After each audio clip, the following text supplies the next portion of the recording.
Assalamualaikum warahmatullahi wabarakatuh. Perkenalkan, nama saya Heni. Sebelumnya saya ucapkan terima kasih kepada Ibu Maimunah MPD dan Ibu Alpiana Falansyari Auliah MPD selaku dosen pengampu mata kuliah bimbingan dan konseling AUD. Di sini saya akan mempresentasikan dengan judul Hakikat dan Bimbingan Konseling di PAUD. Presentasi ini bertujuan untuk 1. Menjelaskan apa itu BK di PAUD dari sisi hakikat dan konsep dasar. 2. Mengurangi fungsi serta tujuan dari pelaksanaan BK di PAUD. Yang ketiga, ada penyampaian cakupan atau ruang lingkup kegiatan BK pada anak usia dini. Nah, kalian tahu nggak sih apa hakikat BK yang ada di PAUD? 1. BK di PAUD adalah proses pemberian bantuan yang dilakukan secara sistematis kepada anak-anak usia dini untuk membantu mereka mencapai perkembangan optimal, baik secara sosial, emosional, maupun kognitif. Yang kedua ada penggunaan pendekatan. Bantuan ini diberikan dengan memperhatikan karakteristik dengan membantu khas anak usia dini. Selanjutnya ada konsep dasar BK AUD nih. Nah, 1. Konsep dasar BK AUD mencakup pendekatan yang bersifat pengembangan, pencegahan, dan juga intervensi ringan. Yang kedua, didasarkan kepada pemahaman terhadap kebutuhan dan karakteristik anak. Nah, dalam pelaksanaannya, BK AUD tidak menggunakan teknik yang formal seperti pada anak remaja atau dewasa, melainkan melalui kegiatan bermain, cerita, atau kegiatan yang menyenangkan lainnya. Lanjut ke karakteristik BK di PAUD. 1. Bersifat non-direktif, yaitu tidak memaksakan. 2. Menggunakan media yang sesuai perkembangan anak seperti boneka, gambaran, dan permainan. Yang ketiga, dilakukan dalam suasana yang hangat, menyenangkan, dan suportif, berfokus pada proses dan bukan hasil instan. Kita lanjut lagi di fungsi BK di PAUD. Fungsi BK di PAUD sendiri dibagi menjadi 4 teman-teman, yaitu 1. Fungsi pemahaman. Fungsi pemahaman sendiri membantu anak, guru, dan orang tua memahami karakter serta potensi anak.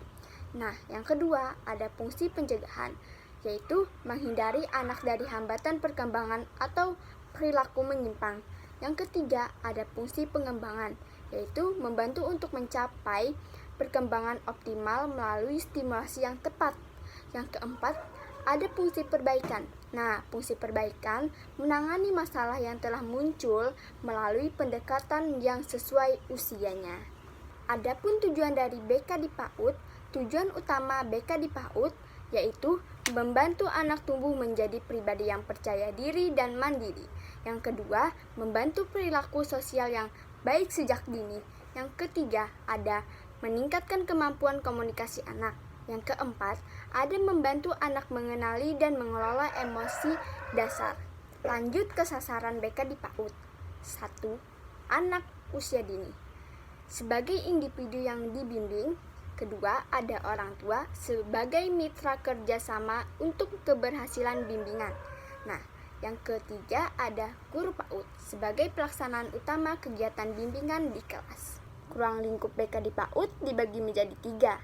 1. Bidang pribadi dan sosial, pengenalan anak pada emosi, pergaulan, dan etika dasar. Yang kedua ada bidang belajar, mendampingi proses belajar yang menyenangkan bukan akademik berat. Yang ketiga ada bidang karir, yaitu pengenalan minat dan bakat, memperkenalkan berbagai profesi secara sederhana, misalnya dengan bermain peran menjadi guru, dokter, polisi, dan lain-lain sebagainya. Adapun kegiatan BK di PAUD, contoh kegiatan BK di PAUD: 1. Observasi perilaku anak sehari-hari. Yang kedua, permainan kelompok untuk melatih kerjasama. Yang ketiga, ada konseling individual bila ada anak yang mengalami masalah perilaku. Yang keempat, komunikasi rutin dengan orang tuanya. Peran guru sebagai konselor itu apa sih? Nah, peran guru sebagai konselor itu berperan penting dalam pelaksanaan BK, yaitu 1. Mengamati dan mengidentifikasi kebutuhan anak. Yang kedua ada memberikan bimbingan secara informal. Nah, yang terakhir ada bekerja sama pada ahli bila perlu, misalnya psikolog, dan konselor profesional. Tantangan pelaksanaan BK di PAUD, apa sih kendala dalam pelaksanaan BK di PAUD itu? 1. Kurangnya tenaga profesional. Yang kedua, ada belum semua guru paham peran bimbingan.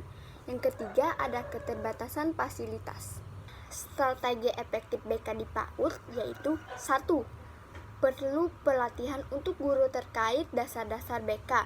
Yang kedua, ada menciptakan lingkungan belajar yang menyenangkan dan suportif. Yang ketiga, mengajak orang tua untuk berperan aktif. Sebelum saya mengakhiri presentasi ini, saya akan membacakan kesimpulannya. BK di PAUD sangat penting untuk membantu anak tumbuh dan berkembang secara optimal. Fokus utamanya adalah pencegahan, pemahaman, dan pengembangan, bukan koreksi perilaku secara keras dengan sinergi antara guru, orang tua, dan lingkungan. Anak bisa mendapatkan dukungan menyeluruh dalam masa-masa emasnya. Di sini ada referensi buku yang saya ambil, ada 6. Bisa dilihat kan? Jurnal penelitian juga saya ambil, ada 6.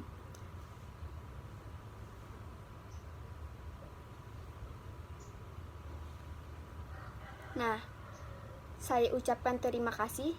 Wabillahi taufiq wal hidayah. Wassalamualaikum warahmatullahi wabarakatuh. Bye-bye.